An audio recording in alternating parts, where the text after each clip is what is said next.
Episode 164 nightmares again. विधि की सांसें धीरे धीरे भारी होती गईं और उसने मोहित के पत्थर जैसे कंधों पर हाथ रख लिया। मोहित को विधि के ये प्यार का इशारा लगा और वो विधि को अपनी आंखों में आंखें डालकर एक के बाद एक अपनी शर्ट के बटन खोलने लगा। तभी विधि उसके पास आई और उनके बीच एक बार फिर से किस होनी शुरू हो गई। वो दोनों एक दूसरे के प्यार के लिए पैशनेट लग रहे थे। मोहित ने अपनी ट्राउजर का बटन खोला और उसने विधि के दोनों हाथों को पकड़ लिया। कुछ देर तक उन दोनों की सांसें एक दूसरे के चेहरे पर टकराती रहीं और विधि ने अपनी आंखें बंद कर ली। वो मोहित को अपने करीब बुलाना चाहती थी। आंखें बंद करते ही विधि को मोहित के साथ एक और चेहरा दिखने लगा। उसको अपने पुराने दिन याद आने लगे। विधि की यादें एक बार फिर से उसके मन में भयानक सपना लेकर वापस आ रही थी। बड़ा सा बंगला, हथकड़ी बंधे हाथ, शैतान जैसा आदमी। विधि धीरे धीरे अपना होश खोने लगी थी। वो मोहित की पकड़ से छूटकर अपने आप को आजाद कराना चाहती थी। फिर भी वो अपने इमोशंस को काबू करने की कोशिश करने लगी। विधि की आवाज कांपते हुए निकली, डोंट डू दिस। इस समय मोहित को कुछ सुनाई नहीं दे रहा था। वो अपने प्यार को जताना चाहता था। वो किसी भी तरह विधि को पूरी तरह से पाने की कोशिश कर रहा था। हालांकि मोहित जितना पास आता गया, विधि के मन में दूसरे आदमी की तस्वीर उतनी साफ होती चली गई। जिस तरह मोहित ने विधि को अपने नीचे दबाया, उसी तरह विधि को उस आदमी ने अपने नीचे दबाया था। नो!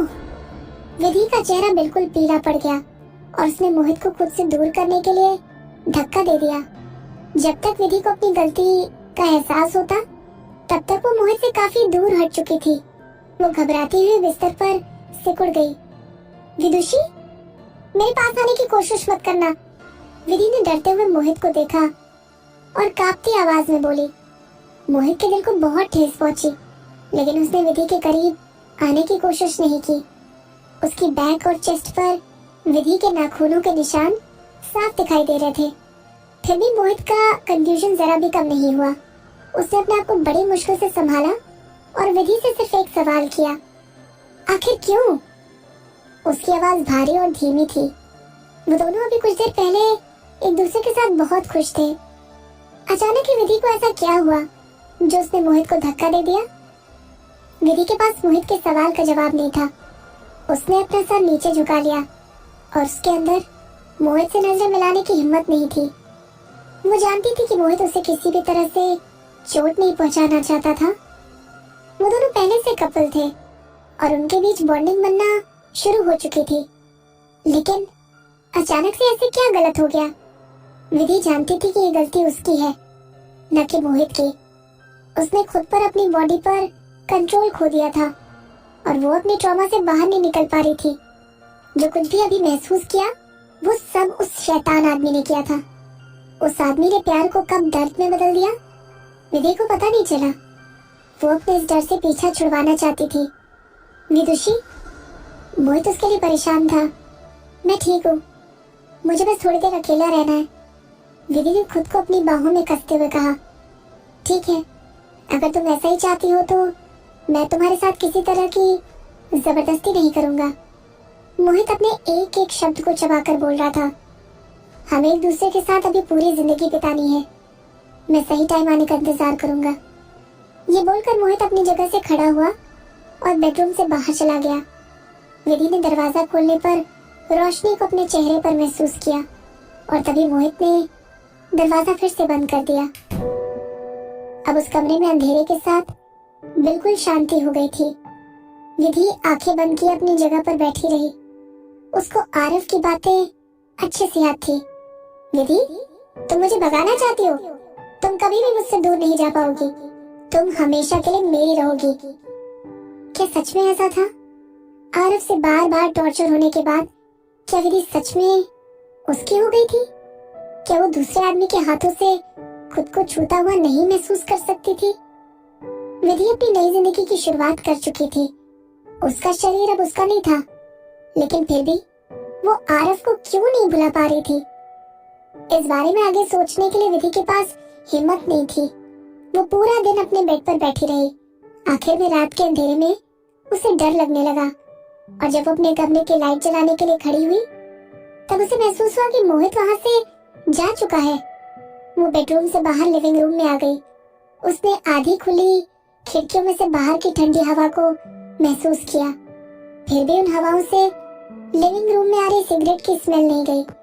विधि ने इससे पहले कभी मोहित को घर में सिगरेट पीते हुए नहीं देखा था, लेकिन आज टेबल पर रखी हुई एस्ट्रे आधी जली हुई सिगरेट से भरी हुई थी। एस्ट्रे के नीचे एक पेपर दबा हुआ था। विधि ने पेपर उठाया और उस पर लिखी बात अपने मन में पढ़ने लगी। मैं अपने काम के लिए जा चुका हूँ और शायद मुझे आने में थोड़ा टाइम लग जाएगा। तुम अपना ध्यान रखना और अगर तुम्हें मेरी याद आए तो कॉल कर लेना। उस पेपर से और भी ज्यादा सिगरेट की स्मेल आ रही थी। ये नोट मोहित ने सिगरेट पीते हुए लिखा था। वो रात विधि को काटना भारी पड़ गई। तभी कुछ ही दिनों बाद music in the valley festival के सिलेक्शन राउंड फिर से शुरू हो गए। मेघना उसका चेहरा देखकर अपने आप को पूछने से रोक नहीं पाई, विदुषी अभी कुछ दिनों पहले तुम्हारे साथ कुछ हुआ है? तुम्हारी हालत मुझे कुछ ठीक नहीं लग रही है। वैसे तो इस राउंड में तुम्हें गाने का चांस नहीं मिलेगा, तो तुम अगले राउंड के लिए तैयार रहना। वैसे तुम ऐसी हालत में दूसरे सिंगर्स के साथ कैसे कम्पीट करोगी? I'll adjust myself, don't worry, विधि ने आलस भरी आवाज में कहा। मेघना चिढ़ गई। आखिर तुम्हें हुआ क्या है?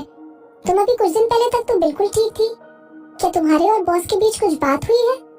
विधि किसी भी तरह मेघना से इतनी पर्सनल और प्राइवेट बात शेयर नहीं कर सकती थी, इसीलिए विधि ने अपना सर हिलाया और बोली, नहीं ऐसी कोई बात नहीं है। विधि ने मेघना को इग्नोर करने की कोशिश की और जबरदस्ती काम पर ध्यान देने का नाटक करने लगी। विधि को अपने काम पर ध्यान देते देख मेघना ने उसे कुछ समझाना जरूरी नहीं समझा। अगली कुछ रातों तक विधि को डरावने सपने आते रहे। वो जैसे ही अपनी आंखें बंद करती उसे अंधेरे से भरा कमरा और अपने हाथ पैर बंधे हुए महसूस होने लगते। विधि ने कुछ रातें बिना सोए काटी। उसके चेहरे पर ना सोने का असर जल्द ही दिखने लगा। तुम्हारी स्किन को क्या हो गया है? तुम्हारी स्किन बिल्कुल ड्राई हो चुकी है। ऐसी स्किन पर मेकअप लगाना बहुत मुश्किल है। Music in the valley festival के सिलेक्शन का आखिरी राउंड पास आ गया। ड्रेसिंग रूम में विधि का मेकअप कर रहा आर्टिस्ट उसे लेक्चर दे रहा था। मैं पहले भी आपको काफी बार बता चुका हूँ, आपको अपनी स्किन का ख्याल रखने के लिए पानी और नीम की सख्त जरूरत है। आप खुद देख लो, मैं आपके चेहरे पर लाइट और न्यूड मेकअप के सिवा कुछ नहीं कर सकता। विधि के पास उस मेकअप आर्टिस्ट से बहस करने की एनर्जी नहीं थी और ऊपर से मेकअप आर्टिस्ट बिल्कुल सही बातें बोल रहा था। मेघना, सत्य और बाकी के लोग मेकअप आर्टिस्ट को विधि को लेक्चर देते हुए देख रहे थे। उन्होंने विधि के लिए बेस्ट कंडीशन और अपॉर्चुनिटी क्रिएट करने का पहले से सोच रखा था। हालांकि वो सबसे इम्पोर्टेंट चीज भूल गए, विदुषी की कंडीशन। वो विदुषी से इतनी कम एनर्जी बिल्कुल एक्सपेक्ट नहीं कर सकते थे। कहीं ये विदुषी का that time of the month तो नहीं चल रहा? सत्य ने मेघना को कूनी मारी और धीरे से कहा, वैसे मेरे अंदाजे से इतने दिनों तक तो नहीं चलना चाहिए, है ना? मेघना ने तिरछी नजर से सत्या को घूर कर देखा। विदुषी का तो पता नहीं, लेकिन तुम्हारा तो पक्का that time of the month चल रहा है। मेघना का ताना सुनकर सत्या पूरी तरह से चुप लगा गया। वो अब सिर्फ विदुषी को अच्छी तरह परफॉर्म करते देखना चाहता था, लेकिन अभी तो सिर्फ सिलेक्शन राउंड चल रहे थे और विधि अच्छी खासी पोजीशन में थी, इसलिए उसको ज्यादा प्रॉब्लम उठानी नहीं पड़ेगी। विधि को उन सब की चिंता के बारे में नहीं पता था। पूरी तरह से मेकअप होने के बाद वो वॉशरूम चली गई।